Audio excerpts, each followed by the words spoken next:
Kumarakom boat ദുരന്തത്തിന്റെ പശ്ചാത്തലത്തിൽ സംസ്ഥാന ജലഗതാഗത വകുപ്പ് കുമരകം മുഹമ്മ റൂട്ടിൽ ചില പരിഷ്കാരങ്ങൾ നടപ്പാക്കിയിരുന്നു. എന്നാൽ കോട്ടയത്ത് നിന്നും ആലപ്പുഴയ്ക്ക് പോകുന്ന മറ്റ് ജലപാതകളുടെ അവസ്ഥ തീരെ ദയനീയം തന്നെ. ഇവിടെ അപകടം പതിയിരിക്കുന്നു. ഇതിനുദാഹരണമാണ് ചങ്ങനാശ്ശേരിയിൽ നിന്നും ആലപ്പുഴയ്ക്ക് പോകുന്ന ജലപാതകളുടെ അവസ്ഥ. ചങ്ങനാശ്ശേരിയിൽ നിന്ന് ആലപ്പുഴയിലേക്ക് ബോട്ട് പോകുന്നത് കരയിലൂടെയോ കായലിലൂടെയോ എന്ന് സംശയം തോന്നിപ്പോകും. കാരണം ജലപാതകളിൽ ഉയർന്നു നിൽക്കുന്ന മൺതിട്ടുകളും ആഫ്രിക്കൻ പോളയും കടന്നു വേണം ഇവിടെ ബോട്ട് സർവീസ് നടത്തുവാൻ. ഇവ ജലഗതാഗതത്തെ തടസ്സപ്പെടുത്തുന്നു. ജലഗതാഗതത്തിന് ഏറ്റവും ഇതായിട്ട് കിടക്കുന്നത് ഇപ്പം പോളയാണ്.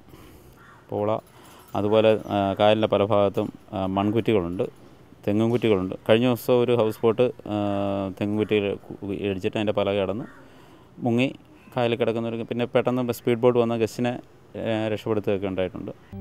കോട്ടയം, കോടിമത, ആലപ്പുഴ, കാഞ്ഞിരം ജെട്ടി, ആലപ്പുഴ സർവീസുകൾക്ക് ഇപ്പോഴും തടിബോട്ടുകളാണ് ഉപയോഗിക്കുന്നത്. ഇത്തരത്തിൽ 15 തടിബോട്ടുകൾ ആലപ്പുഴയിലുണ്ട്.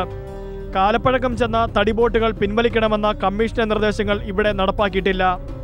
മാത്രമല്ല കൃത്യമായ അറ്റകുറ്റപ്പണി നടത്തുന്നതുമില്ല. നല്ല ഇരിപ്പിടം പോലുമില്ലാത്ത ബോട്ടുകളാണ് സർവീസിനുള്ളത്. സുരക്ഷാ ഉപകരണങ്ങൾ ഉണ്ടെങ്കിലും ആരും ധരിക്കാറില്ല, അല്ലെങ്കിൽ ആരും ധരിപ്പിക്കാറില്ല. ഹെൽമെറ്റ് ഇപ്പം നമ്മൾ ധരിക്കാതെ പോകുന്ന വഴി ചെക്കിംഗ് ഉണ്ടോ നല്ല അറിയും, ഉടനെ തന്നെ പെട്ടെന്ന് ധരിക്കും, അങ്ങനെ ചെയ്യും. പക്ഷേ ബോട്ടിലാകുമ്പോൾ അങ്ങനെ ഒരു ചെക്കിംഗ് ഇല്ലാത്തതും ഇതിനൊരു പ്രശ്നമാണ്. അതൊക്കെ കൊണ്ടാണ് ആരും ധരിക്കാത്തത്.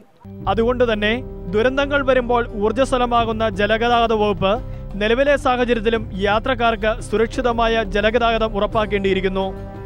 ക്യാമറാമാൻ ജിതിൻ മാങ്ങാനത്തിനൊപ്പം ബിനോയ് രാജൻ, ഇന്ത്യ വിഷൻ, കോട്ടയം.